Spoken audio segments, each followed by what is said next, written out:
Ladies and gentlemen, back in history we go, using only words and fiction this time.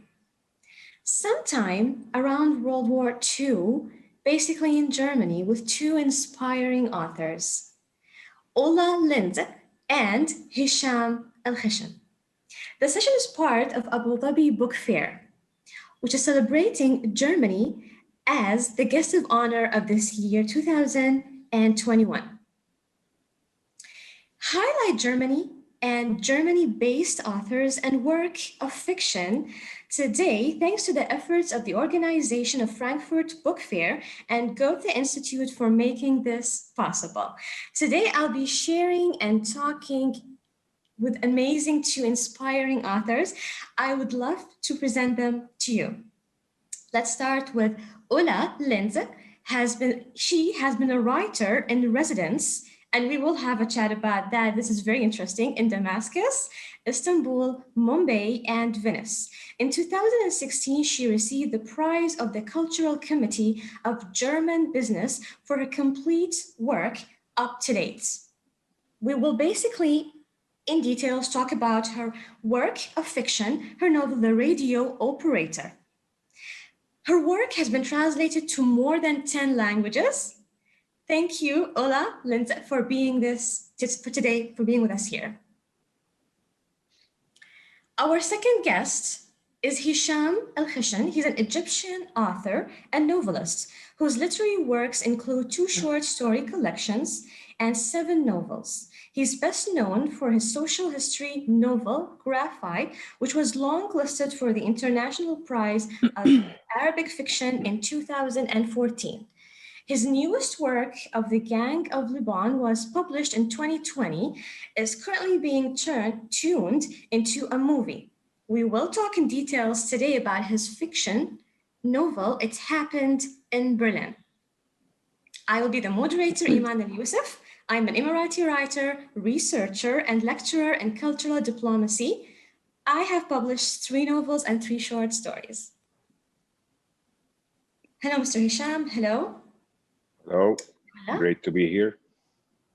Yeah. Hello, everyone. Great to be here. Likewise. Before I start, Ulla, I got to ask you this. It's a must. Being a writer in residence in so many countries with so many different layers of background, cultures, and then writing sort of a historical novel. Did cultural exchange help you in a way or other, change your perspective, affected the way you, let's say, see or write about history or fiction in general? Yes, sure. Through my travels, of course, I have learned to see history in a much more global context.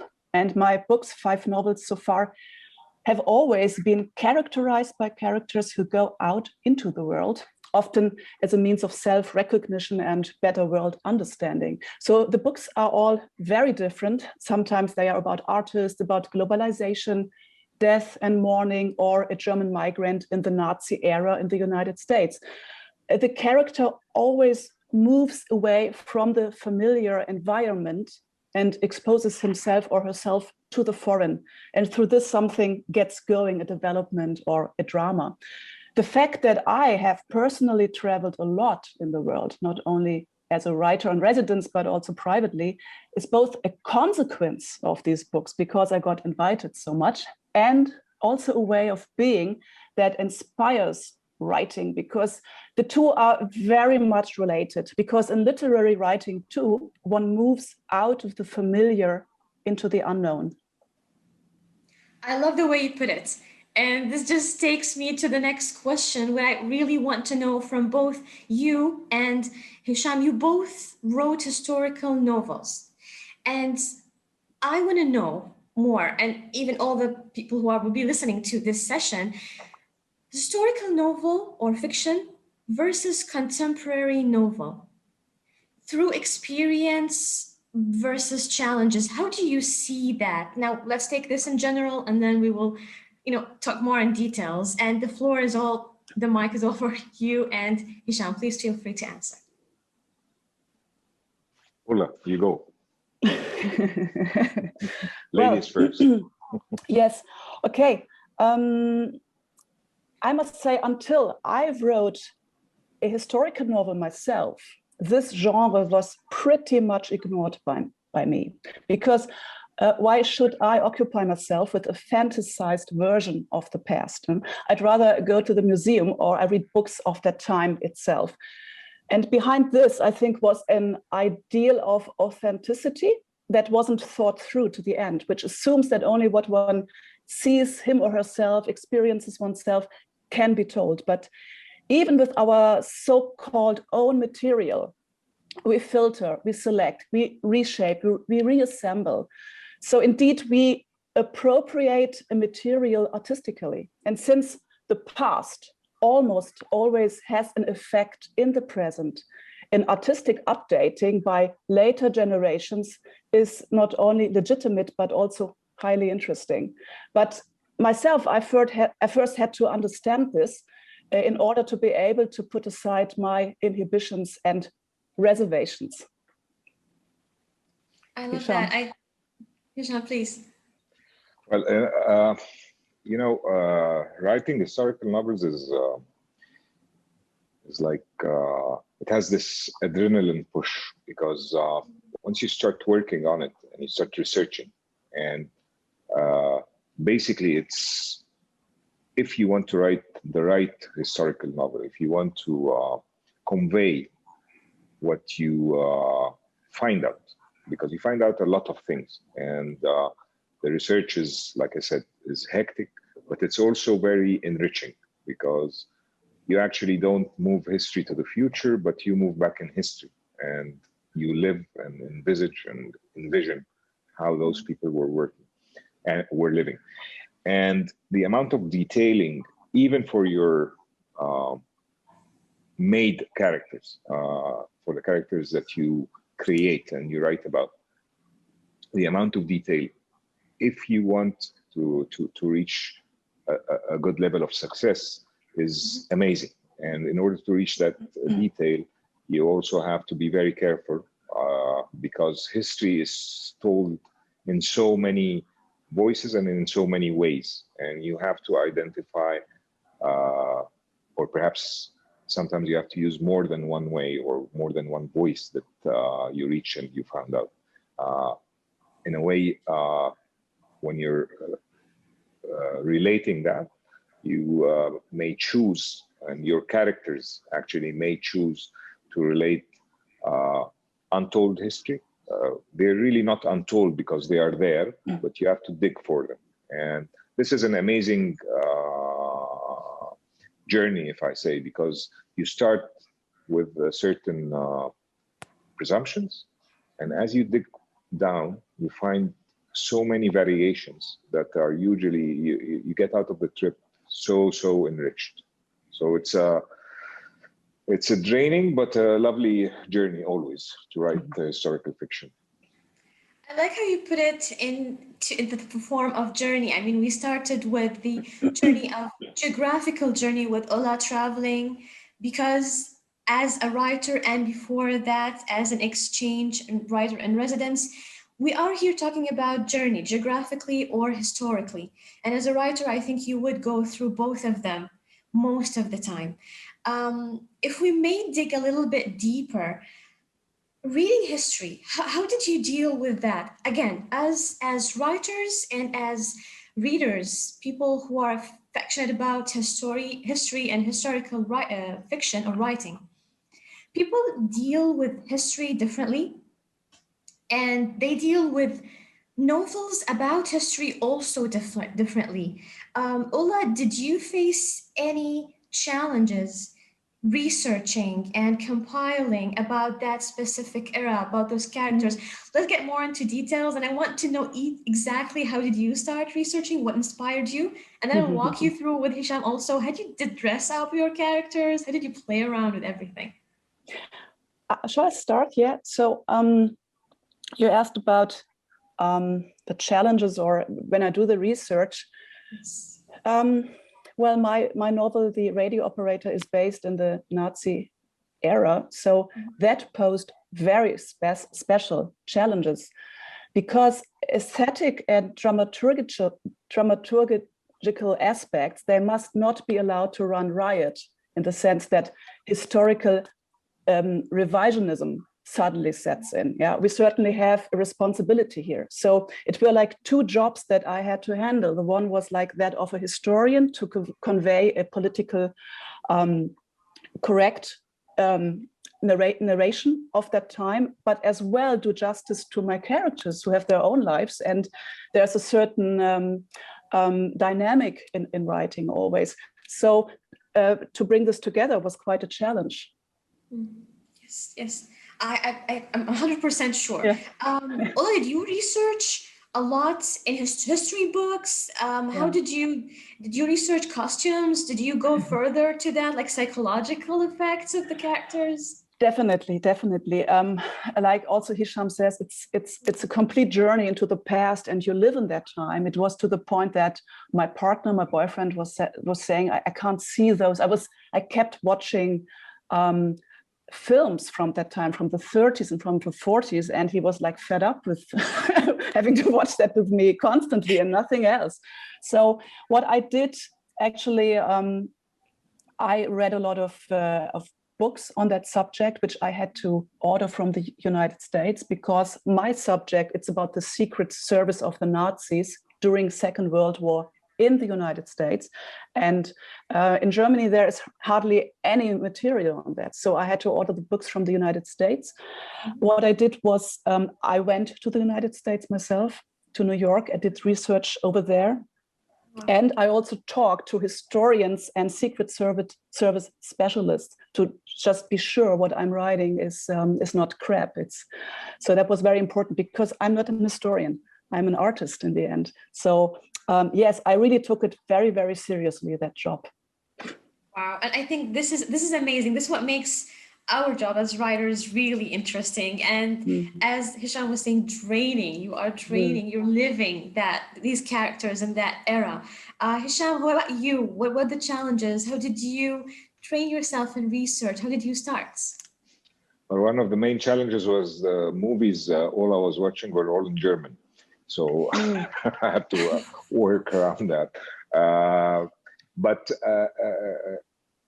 more and more, one of the very strong challenges is that the written history is always written about the main characters, the famous characters. So digging down to find out ordinary people, how they lived. I mean, we all have seen hundreds of Nazi movies and what happened in this battle or what happened in that battle, and this conspiracy or that conspiracy, but none of the movies actually talk about the guy next door or the lady next door, and in my novel, I'm basically, my main characters are just ordinary people who suffered. So how did they live?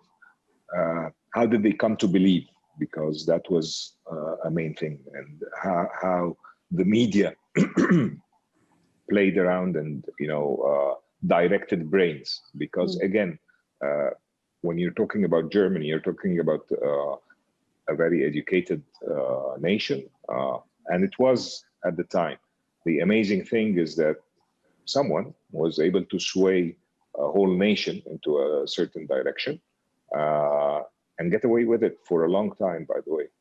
And I mean, liberalism, if it started in France, it grew in Germany, and yet you find a nation with such strong ethos that just walked on and believed. And that was the amazing part. What and how was the ordinary people swayed? How did they live their life? And it was very interesting. Now, the other thing is, because my novel spans from the 40s during the World War II all the way to the 90s. And the challenge there was actually changing, because these are generations. Things are happening over generations, and how beliefs swayed and how some beliefs stayed. And that was that was a very intriguing and the other main thing was the varying beliefs within the same community, within the same family. You had people who believed on the right side of things, and when I say the right, I mean the right-hand side of things, and others who believed on the left-hand side of things, and they coexisted. They never, nobody pointed fingers at the other. During the happenings, they actually totally coexist. So that was also a very interesting part in order to be able to, and I will quote Ulla here, to draw the character. She said she was an artist. So when we draw the character, that is very interesting. How do you draw two sisters living under the same roof, but having such varying beliefs and coexisting and still loving each other? May I jump in? Because because Hisham, what you said about the average character, this resonates a lot with me and my entire approach. Because what usually in films and literature, we always deal with the extremes, with the heroes, with the perpetrators, or even with the victims. And in one way, this makes it for us easy not to identify, because it seems like, well, there was the Holocaust, there was the Third Reich, but it's something in which we do not appear ourselves. Whereas the average people, I mean, it was a huge mass actually, and they tolerated criminal structures. And so this is actually, that was my question where I started. What actually was going on with them? Yeah. So I found this very, very important to highlight these characters, the average people, and like those who are actually forgotten all the time. Yeah. I'd like also to add one point, and I think Ulla will agree to that. The current mass of information and media about this area, this era, is extremely biased. It's extremely biased, and there is no way on earth, if you take a breath and think about it, there's no way that Germany, who, for the wrong reasons, held the whole world for years and was actually dominant for some of those years, can be the Germany we see in movies where at the end, the Nazi guy is always the stupid guy, or he always makes the mistake, or so that again is a difficulty that you meet, because the amount, like they say, history is told by the victor. So you really have to find the other side of the story, because there is an other side of the story. As a matter of fact, I now believe there isn't just one other side of the story. There are so many other sides to the story, and it depends what you want to find out and what you want to hear. But if you go for the common literature and records, it's always very biased. And that, if you want to write a good novel, a balanced novel, is one difficulty and obstacle that you have to overcome. Yes. Hisham, so I have to stop you here because you were using the word bias, and so I can't wait to ask that question about being biased as an author. I know for Ulla's case that the main character is your great uncle or great uncle. So talk to us a little bit more about that, and how can you overcome not being family bias or bias towards these characters? Well, yes, I don't know, my relationship to Joseph Klein changed during the writing process. I think it depends on how incriminating or taboo a family history is. And in any case, personal sources, like I had, they always have the advantage that they are usually exclusive, and that alone can be very motivating. And you can still talk to contemporary witnesses. That is also inspiring. When I was writing The Radio Operator, my mother, she was born in 1938, was able to tell me a lot about everyday life in post-war period, and with amazingly concrete details. So it was like I entered a time machine with her, and that made it very easy, or more easy for me to access. But the associated signal that it was okay to write about the family, that was very important. So in the end, this Joseph Klein, he became, in my mind, a character in the end. Although I really sticked a lot to the facts that I could reconstruct, he kind of got his own life, and he became like a literary figure for me, a character in the end. Wow. I mean, I always remember Marquis talking about his 100 Years of Solitude, and he was saying that that he was lucky. He managed to write a lot, using his own family heritage or memories or lives. And he was saying that he was lucky that his aunt can't read and did not read a lot of his work. And I took that in a very inspiring, both and funny way.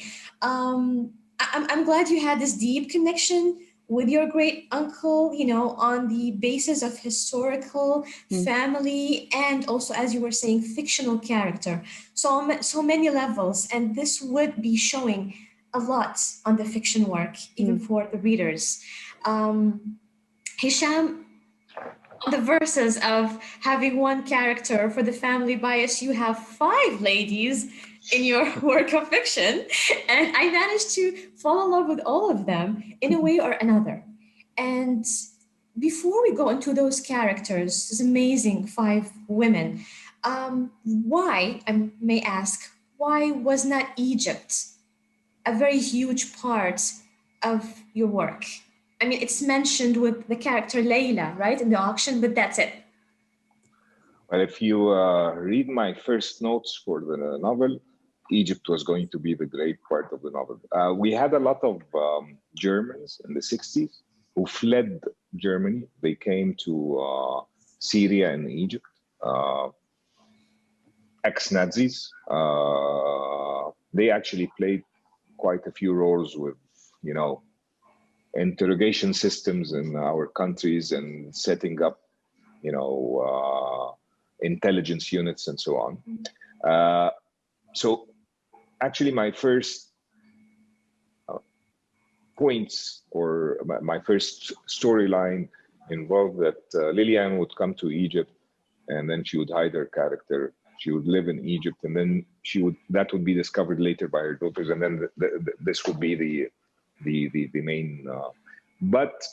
And I am sure Ulla would agree to that. Sometimes the novel writes itself. So it started in Berlin. Lillian came to Egypt, and then I probably decided, she's going to be bored staying in Egypt. So I got her out of here, sent her off to Chile. But like I say, when I started the original idea, because the story, part of my inspiration for this novel were actual real life stories of those ex-Nazis in Egypt. Some of them have lived and died in Egypt, and they have lived as Egyptians. They had Egyptian IDs. They lived a complete Egyptian life, even with Egyptian names. They gave up their German names, and they lived totally. One of them is a famous doctor, actually, Dr. Tariq, who lived in Al Hussein area and was never. They never found out. The only thing that related later on was this young German chap who kept visiting him until he died. And when he died, they knew that that was his son. And that's an amazing story. And originally, Lillian was going to be a very Egyptian woman living here under a false name and everything. But like I say, I find this very exciting. Every time I write a novel, I keep my first notes because it's always very interesting to look at them and see where it ended up. And normally, like I say, a novel writes itself, and how it ends up is completely different than my first notes. I don't know if Ulla goes through the same thing or not. Yeah, I actually it was only with this latest novel that I knew how it ended, because I wanted to stick to Joseph Klein's life. So I couldn't like make him a hero in the end or anything. Yeah. He never was a hero. So I had to stick to that. He was more a kind of a loser. So yes, so I knew how it ended actually. Yeah, but with the other novels, it was very different. It was during the writing process, I just learned more and more about the story and the characters, and they had their own life. Yeah. They are guiding you. Characters evolve in their own way. Yes. They live their life, and and it's more fun writing it, isn't it? Like you are Absolutely. like surprised all the time, and you're entertained as a writer too. It is, and you know, sometimes you a year later you look at the book and you start reading it for fun, and you really enjoy it. Wow, that was interesting. You get surprised. Yes. Yeah. Exactly. One of the greatest shocks, Ulla and Hisham, in my entire life, when I started writing my second novel, and I thought that if I cannot control my personal life, I can control a world that I created, right? I can't control these characters, and it turns out it's even harder than controlling my personal life. I couldn't. If you write them well enough, they take control. Exactly. Yes. Hisham, I don't know if you did that on purpose, but now one of the greatest things that fiction would give people, writers and readers, is empathy. And we need this in today's life. And reading into your 5 characters, 5 ladies, they broke my heart, each of them. Hilda, the victim of love, and Lillian, who just vanished, as you were saying, as a whole person, and giving out her daughter. I'm not going to mention a lot of things for people just to read that amazing novel, but did you do that on purpose? Is it what came into those writing those 5 characters, this relationship between those 5 ladies?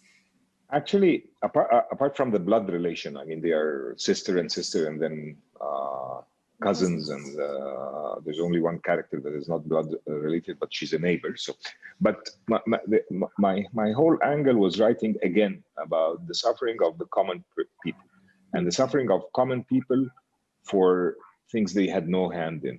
They were just living there, and things were happening that were, and this happens to all of us. Things are happening around us that are shaping our lives without us being able to interfere or change that. And sometimes it goes beyond, you know, the daily influence. It goes into a life influence where somebody has to continue running, or somebody has to continue hiding, or somebody is taken into a direction that not by choice, but you know, by just being there.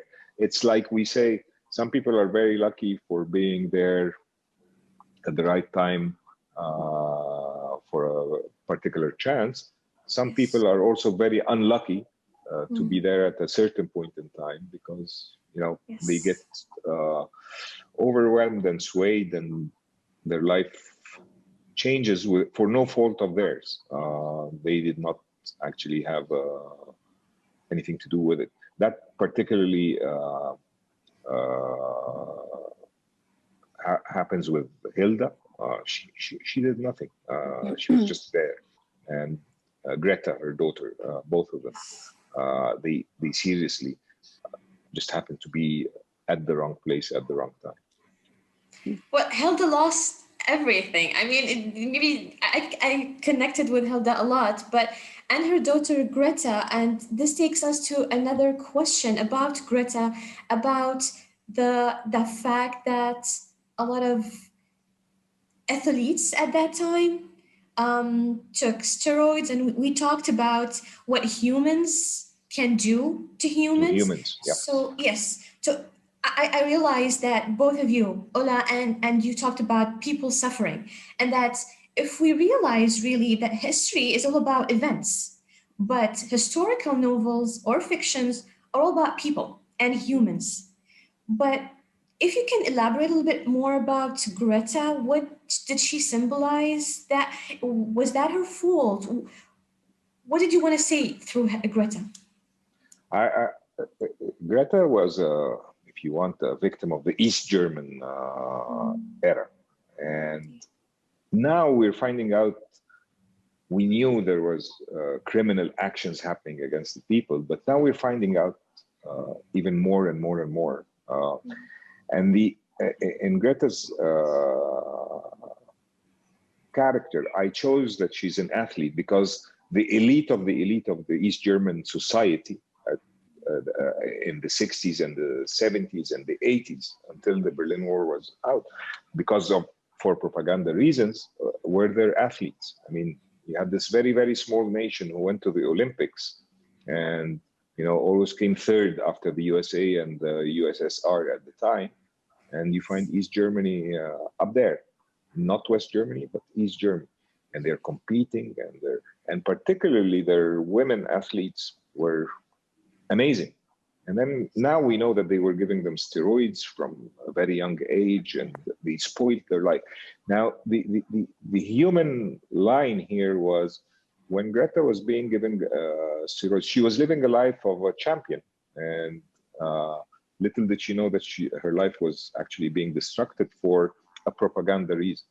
And that was also a very important point, because like I said, I was trying to put forward human suffering in different forms. And this was a young woman who was suffering at the peak of her championship. I mean, she thought she was a champion when she, not knowingly, was being fed and drugged, and to the extent that she was about to lose her life. Yes, yeah. And she had a massive failure in so many organs, right? As I understood from that character. And then maybe this led her to look for her cousin, right? That did. But like I say, it's those stories that are coming out now. We're finding a lot about those now.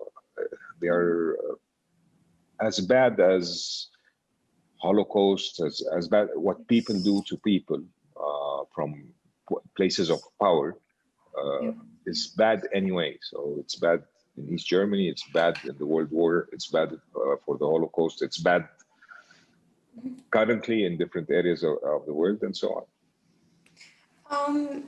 I want to start asking, I'll start with Ulla, since Hisham, you're leading us towards it by mentioning the Holocaust.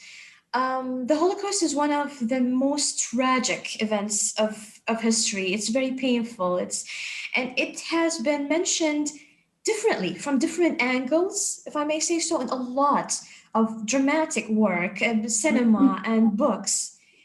How did you manage to represent the Holocaust in your work? Is it any different?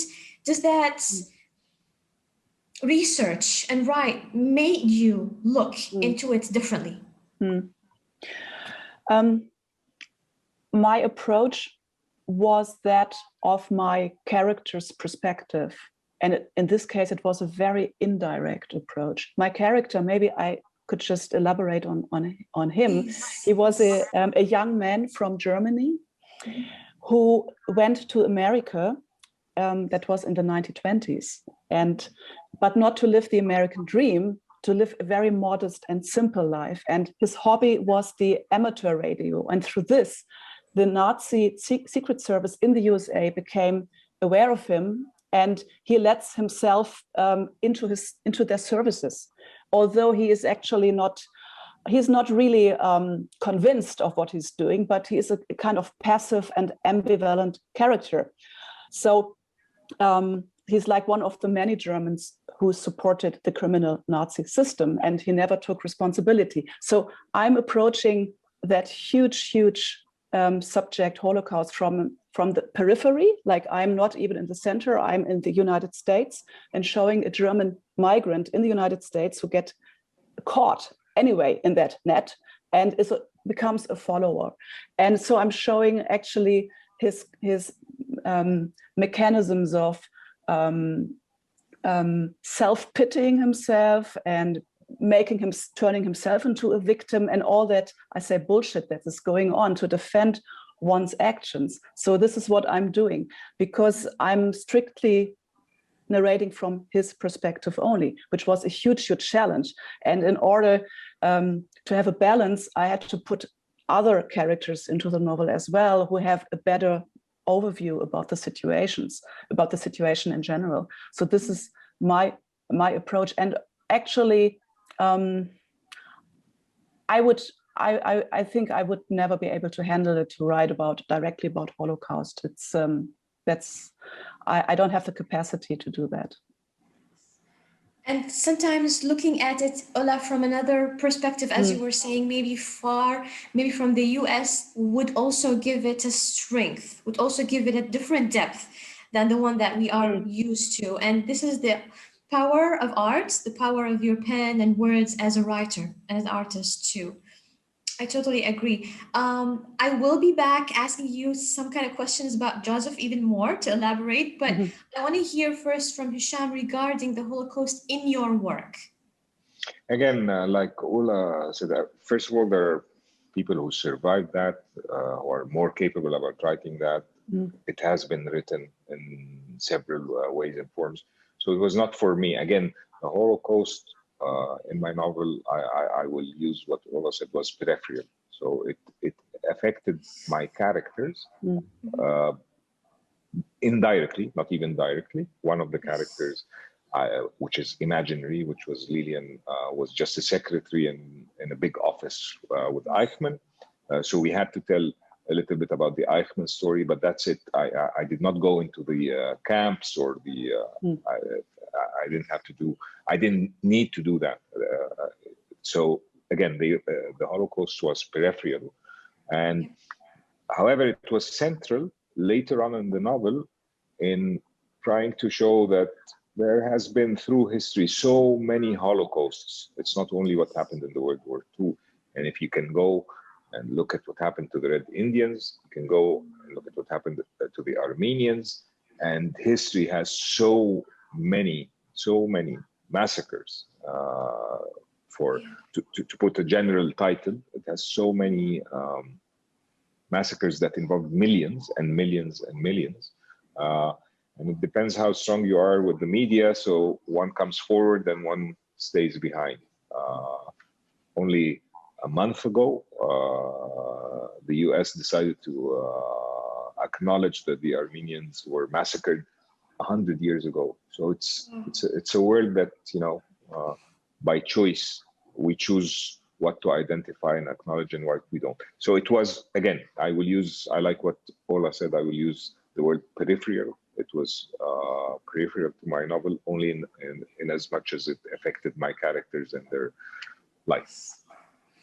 I sort of agree with both of you. I mean, I always believe that a good person reading history is a good person knowing what is going to happen in the future. For some reason, there isn't really a word that means history because it's part of events and stories that are just becoming over and over, repeating themselves over and over again for different people, for different geographical places. So there is a depth into history, and whoever deals with history or writes about history. Going back to Joseph, Ulla's main character, I like something I read. It says that finally, when Joseph went to South America, where he hoped to start over again as Jose, if I'm pronouncing it correctly, eventually he realizes that no matter how far he runs or how hard he tries, there is one inalienable truth he cannot escape. How long can you hide from your own past before it catches up with you? What is your answer to that question? Well, in my experience, it's not possible to run away very long, and it makes things worse. And Joseph Klein is a character who's constantly running away from himself and from his better knowledge. And he's simply overwhelmed by the situation, by the circumstances. He gets entangled in that Nazi spy web, and he doesn't find the exit for a long time. And he's eventually convicted, and it was the biggest spy ring ever in the United States. It's called the Duquesne spy ring. It's on Wikipedia even. And then he went to prison, and later he was detained on Ellis Island. He was brought back to Germany, and then he went to South America, where he got the name Jose. So he had those three names, Joseph, Joe, and Jose in the end. So multiple identities. And yes, the thing about him is my approach was not to condemn him. He's a weak person. He is a passive person. But as a writer, it's not my interest to condemn him and not even to defend him. Yeah, what I was always interested in is just showing him and showing his life and making it understandable what has happened, not in a way of apologizing it, but just showing it. So that was very important to me. So you see a person who's running away, and in the end, it's true. His past is catching up with him, definitely. Ulla and Hisham, both of your characters, they're shattered. I realize they are shattered in history. They're shattered because of suffering. They're shattered geographically. You know, both of your works, you talk about different cities and different countries, and at the end, can we say that they are shattered, facing an issue with their identities? And Ulla, you inspired me to ask that question. Are we today, not even in history, are we today facing a problem with our identity? Well, it's a very, very complex question. I mean, definitely, spontaneously, you would say yes. Maybe even more than in the past, I think so. But it has a lot to do with how the world is structured these days, and certain tribalism in the media or with the social media. So it's a really complex question. I don't think I can answer it that quickly. On the one hand, the world seems to get smaller, like Yes. through the internet. Yes, like right now we are all in different places, but connected in a way. Traveling before the pandemic was very, very easy. You could just book a flight to wherever you want. I mean, not everyone, but if you have a certain money. So the world seemed to get smaller. At the same time, it became more, in my experience, more shallow, because things kind of became more similar. Like things we got the same cup of coffee at the airport in Cairo than in Berlin or wherever it was. So it's a very, I think we can only understand maybe in later years what really happened in this special period of time. I totally agree. Hisham, please jump in. Well, Identity again, issues. yes, it's becoming a smaller and smaller village, but and on face value, we all look the same, I guess. We all dress the same. We all order the same coffee, like Ulla rightfully said. But yes, we are very shattered. We're very different, even within the same tribe. Again, to quote Ulla, within the same tribe, the variation, the different angles of seeing things, the different views are so. I would use the word fragmented rather than shattered.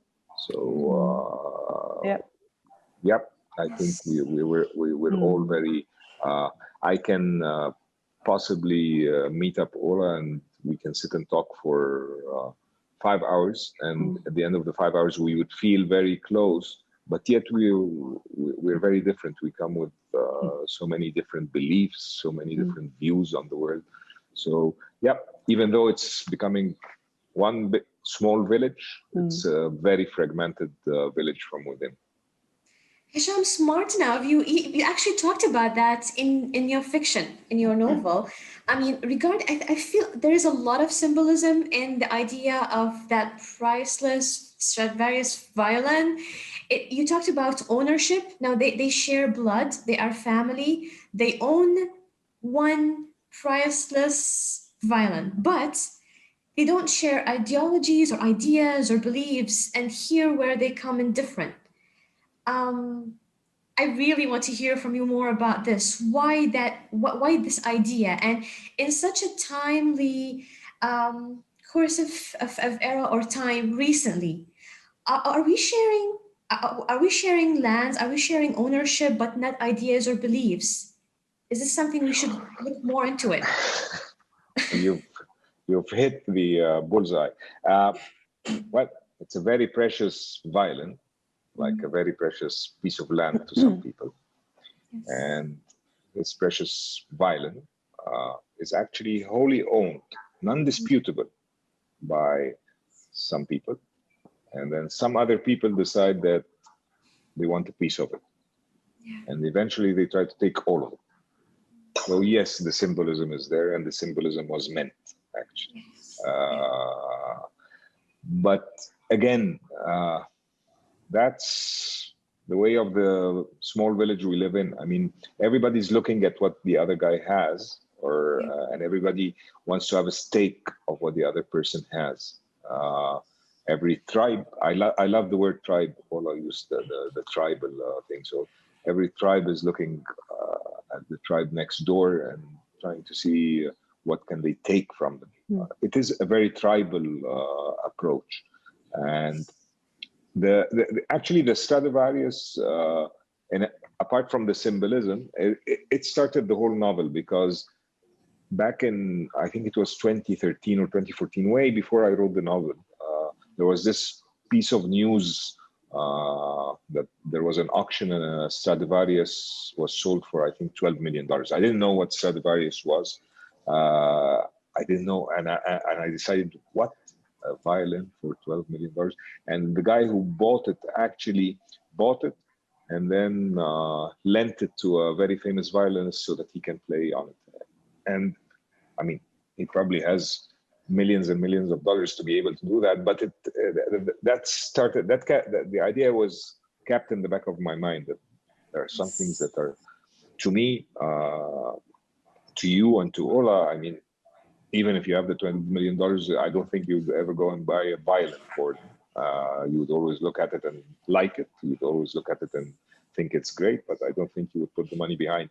And that was actually, when you keep something on your hard disk and then get it back when you need it to write a novel. And so that, apart from the symbolism, which you rightfully talked about. I believe this was inspiring. Ola's work too. I mean, talking about ownership, at the end of the day, as writers, as artists, we realize, and talking about history, what do we actually own? I mean, we own our stories, but that's it, right? We don't own geography. We don't own time. Of course, time just flies. We don't own, at the end of the day, anything. We don't share maybe a lot of beliefs, but we share a piece of really expensive violin. So this is a very philosophical, very deep, and things to think about. And I think this is contagious, talking about Germany. You don't even own your stories, Iman, because you forget some of them. So you don't own all your memories. Right. And in the end, as soon as a book is released, published, you really don't own it anymore. You don't own it. And you are confronted with all the different levels of interpretation and understanding, which are sometimes very different from what you intended or expected. So don't you just love that, Ola, when they come and tell you about, this part of the book you meant so and so, and you had no idea that that was not on your mind at all. Absolutely. It's a lovely part of writing a novel and being read. It's sometimes it's depressing, but sometimes it opened my eyes. It can be such positive experiences too. Right? Once I was in one of my book discussions, and someone read actually it was a beautiful line, and I seriously, I was not joking, and I looked at him and I told him, who wrote that? Turns out he was reading from my novel, and it was I liked it, but I had to ask.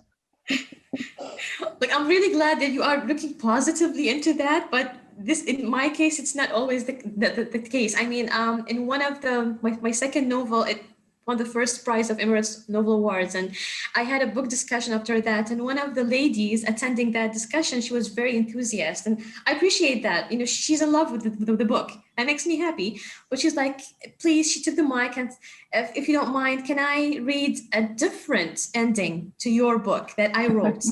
And I was like very intrigued. I said, okay, please. And what she did is she managed to take all the ladies in the book, the characters of the ladies and the characters of men, and she kind of managed to marry them off, right? It's like a Disney movie. It's a happy ending. And I was like, I hate happy endings. All my characters are not happy. So I nodded, I smiled. I was like, okay, thank you. You know, so, yes, we don't. At some point, we don't own our novels or fiction. It's published. That's a funny story. Definitely. It was heartbreaking at that time. It's like everybody's marrying everyone. She must have been in her early 60s if she wanted to marry everybody to everybody. I guess so. So, Ulla, I would love to ask you now. We're talking about the books once it's published. You know, that's it. We don't own those stories anymore, but they are translated, and you've been, you know, your books, they've been translated to about even maybe more than 10 languages. Mhm. So, how was that experience? What about your recent novel? Mhm. Yes, actually, the translations, they apply only to the latest novel, to the radio operator. Before, I had a few translations as well, but mostly into Arabic, which I really loved. Wow. So, yes, well, I mean, just by accident, I have them here. Yes. I So, love it. Oh. yes, this was The Endless City. It was last year, I think in Cairo it was published, and this one a few years back. So, now my last novel has been translated into like Italian, French, Dutch, what else? Of course, English, and was released in the United States last week, which is extremely exciting. Like I had one review already, as far as I know, which was positive, which made me quite proud, because of course it's I'm an outsider to American culture in the end. So Yeah. it was like very, very nice to see that, and I liked it. So this is a very exciting process now to see all those translations being in the world. And I'm on Instagram, for example, and then sometimes they tag me and they just post my book, like in Italy or in the United States somewhere, or in France. So I see my book is traveling the world, whereas I have to stay home due to the pandemic.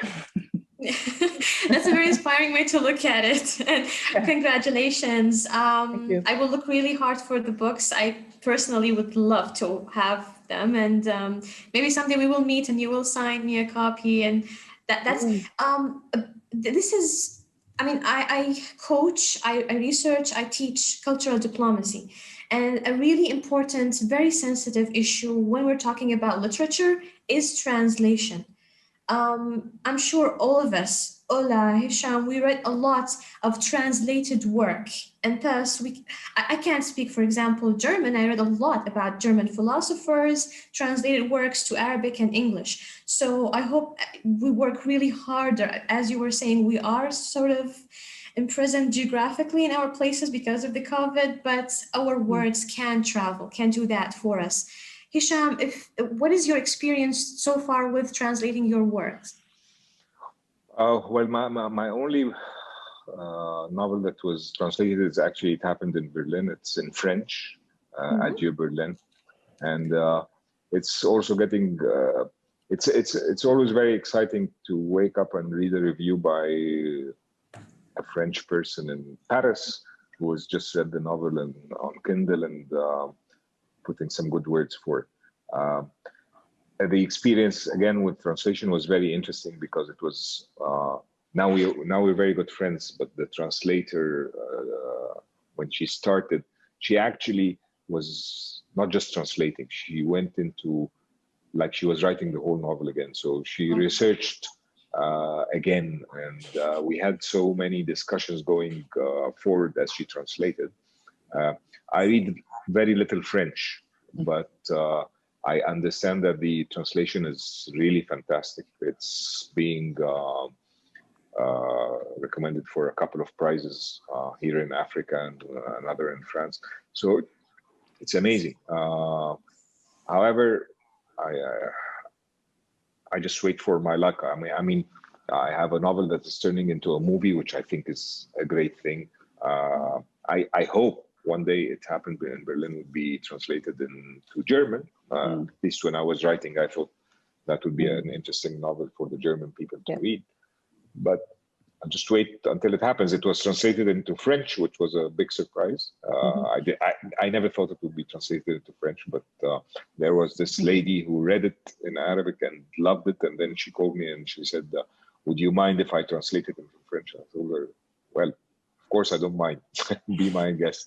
So it's a very interesting experience. And like Ola said, when you wake up and you read a review about your book by a group of people that you never expected would be reading you, it's an amazing, heartwarming experience.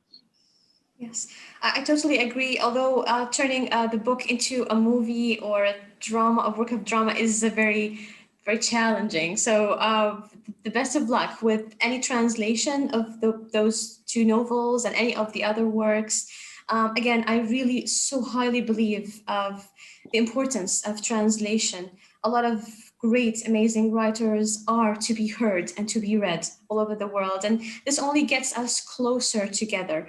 Ulla, Hisham, we're sort of running out of time here, unfortunately. I would like to leave the floor back a couple of minutes for you if you have any last words of thought that you want to share with us before we end this session. Ulla, if you want to start. Oh my God. Well, I just enjoyed this conversation very much. I hope that people who are listening have the same experience. I think we covered a lot of very interesting subjects, and I wish we could, or we will meet in person one day and continue. So Genuinely do. Yes, I really hope so. All best to everyone. Thank you. You too. Well, yep, same here. This has been a very enriching conversation. I'll make sure we all stay in contact, and hopefully soon enough, I come a lot to Dubai and Abu Dhabi, so soon enough we'll meet Eman. And I do a lot of Germany traveling. I love Germany. I love Berlin. So Ola, soon enough you will get an email from me asking to see you for coffee. Would be a pleasure. Thank you very much. It's been a pleasure. Thank you so much.